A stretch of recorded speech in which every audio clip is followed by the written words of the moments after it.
Assalamualaikum warahmatullahi wabarakatuh. Perkenalkan, saya Muhammad Rizky Rahmatullah dari kelas E dengan NPM 257. Jadi kali ini saya akan menjelaskan laporan kimia, yaitu tentang efektivitas penggunaan tawas aluminium sulfat sebagai penyedihan air dan penurunan pH pada air yang tercemar. Jadi kita disusun oleh Setian Andi Padana dan PM 273, Putri Sianing Ningrum Tania 259, dan saya sendiri Muhammad Rizky Rahmatullah NPM 257. Lanjut, kita ke pendahuluan. Air bersih merupakan salah satu kebutuhan paling mendasar dalam kehidupan manusia. Namun, seiring bertambahnya jumlah penduduk dan aktivitas manusia, kualitas sumber air alami terus menurun. Pencemaran air merupakan salah satu tantangan terbesar dalam memenuhi kebutuhan air bersih. Oleh karena itu, penting untuk mengolah air agar layak digunakan. Koagulasi flokulasi dengan tawas efektif untuk mengurangi kekeruhan air. Namun, tawas dapat menurunkan pH air, membuatnya asam dan berbahaya bagi kesehatan serta infrastruktur. Untuk mengatasi ini, bahan kimia seperti kapur tohor atau natrium hidroksida digunakan untuk menyesuaikan pH ke tingkat aman 6,5 sampai 8,5. Pengelolaan pH yang tepat untuk memastikan air yang jernih dan ramah lingkungan menjaga kesehatan manusia dan ekosistem.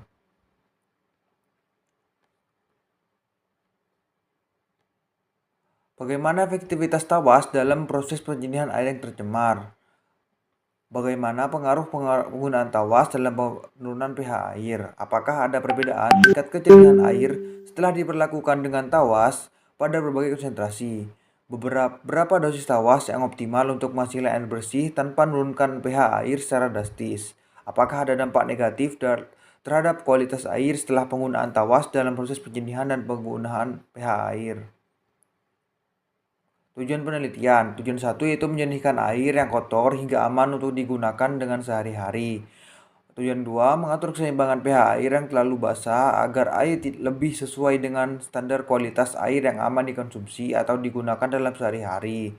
Tujuan tiga yaitu memastikan bahwa air yang dihasilkan melalui proses penjernihan ini dapat digunakan baik untuk keperluan rumah tangga, pertanian maupun produksi.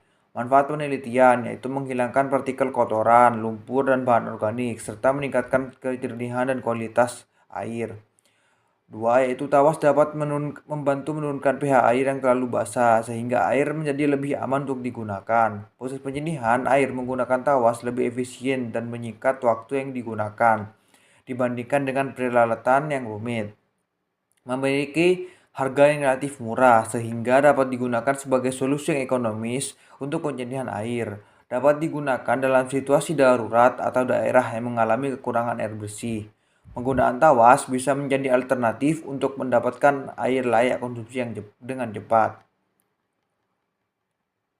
Tinjauan pustaka, aluminium sulfat, yaitu kelompok garam berhidrat yang bersifat isomorf dan mudah larut dalam air dengan kelarutan yang bervariasi tergantung jenis logam dan suhu. Tawas memiliki bentuk kristal, oktahedral atau kubus dan tidak berwarna, stabil di udara.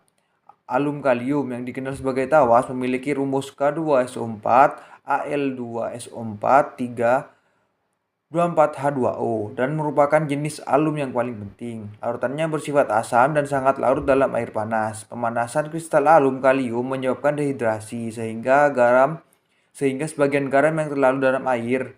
Penelitian menunjukkan tawas dapat digunakan sebagai koagulasi pengganti PAC dengan efisiensi yang lebih rendah. Karakteristik tawas yaitu berbentuk bongkahan atau berwarna putih.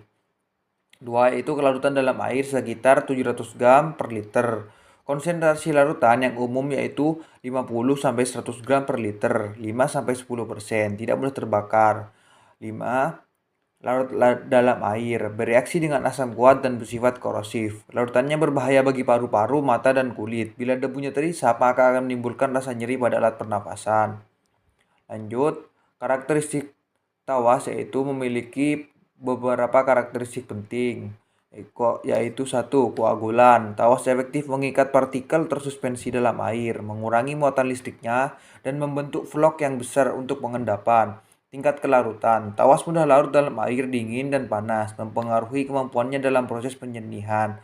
pH optimal, efektivitas Tawas paling baik yaitu pada pH 5,5 hingga 7,5. Di luar rentang ini, koagulasi dapat menurun. 4. Asam dalam air. Pelarutan tawas menghasilkan ion aluminium dan sulfat yang dapat sedikit menurunkan pH air. Toksisitas. Tawas aman pada konsentrasi yang tepat, tetapi penggunaan berlebihan dapat meninggalkan residu aluminium yang berbahaya. Reaktivitas dengan air keras. Tawas kurang efektif dalam air keras karena ion kalsium dan magnesium dapat mengurangi efektivitasnya. Perkenalkan, nama saya Nadila Putresia Ningrum Tania dengan NPM 24032010259 dari Paralel E. Di sini saya akan melanjutkan pembahasan dari penelitian kami yang berjudul efektivitas penggunaan tawas atau aluminium sulfat sebagai penjernihan air dan penurunan pH pada air tercemar. Baik, di sini saya akan lanjut dalam metodologi penelitiannya. Di sini ada alat dan bahan. Nah, alat dan bahan yang digunakan ada tawas atau A12SO43. Nah, ini itu digunakan untuk menjernihkan air yang mengikat koloid bermuatan negatif untuk mengendapkan koloid tersebut. Berikutnya ada tohor atau CaO, berfungsi untuk menaikkan pH air dengan cepat dan efisien. Selanjutnya ada pasir silika, berguna untuk menyaring koloid kecil, rasa dan bau dalam air, mengikat zat bau yang teroksidasi. Selanjutnya arang, yang digunakan untuk diproduksi dari pemalasan kayu, digunakan dalam penjernihan. Selanjutnya ada batu bata merah, selanjutnya juga ada zeolit yang digunakan untuk sebagai mineral multifungsi dalam berbagai aplikasi. Selanjutnya ada pH meter, ini untuk mengukur derajat keasaman atau kebebasan suatu substansi. Kemudian ada TDS meter, untuk mengukur jumlah padatan terlarut dalam air. Selanjutnya ada tong kecil dan besar dan tong besar. Nah, selanjutnya ada desain alat dan petunjuk teknis. Di sini kita mempunyai 3 desain alat dan petunjuk teknis. Ada pembuatan filter atau susunan material filter yang masing-masing 10 gram dengan sekat kapas atau kain, pasang valve di bagian atas sebagai tempat keluarnya air. Selanjutnya saluran penghubung, ini buat pipa penghubung sepanjang 20 cm dengan diameter 4,2 cm, dilengkapi valve di tengah untuk menahan air saat koagulasi. Selanjutnya penyatuan tabung dan filter. Nah, ini sambungkan tabung besar dengan kapasitas 3 liter dengan filter untuk proses koagulasi. Nah, berikut di sini ada ilustrasi desainnya. Nah, di sini ada tawas yang bagian besar ini tawas, kapur tohor, lalu di sini ada yang lebih kecil, tong kecilnya ini untuk penyaringannya. Nah, nanti yang disaring akan ada di bagian tong besar ini, akan jadi jernih. Selanjutnya cara penggunaannya. Nah, cara penggunaannya di sini terdapat 7. Pertama, penuangan air sungai pada tabung besar dan dilakukan pengukuran pH awal. Selanjutnya, penambahan tawas dengan perbandingan 1 gram untuk 1 liter. Pada kondisi ini dilakukan pengukuran pH. Selanjutnya, tunggu selama 5 menit hingga terbentuk gumpalan pada dasar tabung dengan posisi valve tertutup. Selanjutnya penambahan kapur tohor dengan melihat pH air setelah diberikan tawas. Jika pH air di atas 4, maka cukup menambahkan 1 gram kapur tohor ke dalam tabung. Selanjutnya setelah kapur tohor mengendap, maka valve pada tabung dan filter dapat dibuka. Selanjutnya air sungai yang telah melewati filter akan jauh lebih jernih daripada sebelum difilter dan dapat digunakan untuk keperluan MCK. Selanjutnya, yang saya ingin jelaskan adalah hasil dari penelitian kami, yaitu yang pertama dilihatkan dari gambar A. Keadaan air sungai masih sangat keruh, sedangkan gambar B dan C dapat diketahui bahwa dengan penambahan tawas tetap berhasil dalam mengedapkan koloid dalam air sungai. Sedangkan pengaruh kapur tohor tidak dapat dilihat dengan mata telanjang. Dengan demikian, diperlukan uji laboratorium lebih lanjut untuk melihat pengaruh penambahan kabur tohor pada air sungai. Dari percobaan yang telah dilakukan, dapat didapatkan data sebagai di slide berikut. Dari tabel 3.1 dapat dilihat bahwa dengan pemberian tawas dan kapur tohor dapat menaikkan kadar TDS atau Lovett solid pada air. Nilai TDS air sebelumnya ditambah tawas dan kapur tohor adalah 130 ppm, sedangkan setelah ditambahkan tawas akan bervariasi seperti hmm, dapat dilihat dalam tabel.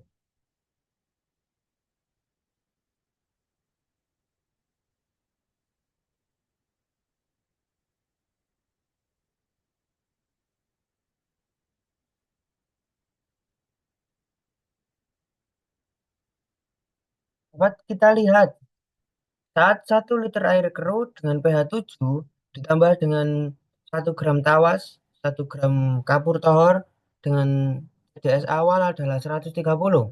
Setelah ditambah tawas dan kapur tohor, ppm berubah menjadi 159 dan TDS 255.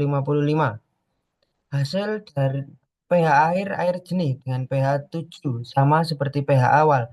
Sama dengan tabel berikutnya, 2 liter air ditambah 1 gram tawas dan 1 gram kapur tohor dengan TDS awal 130 menjadi 179. Hal ini menurun karena harusnya 1 liter air hanya bisa ditambah dengan 1 gram tawas maupun 1 gram kapur tohor. Selanjutnya adalah pada grafik di samping dapat dilihat bahwa semakin banyak tawas dan kapur tohor yang diberikan akan menaikkan kadar TDS. Ini terjadi karena semakin banyak tawas kapur tohor yang diberikan, maka akan semakin banyak juga logam aluminium dan kalsium yang terlepas pada sampel air, sehingga kadar TDS menjadi naik.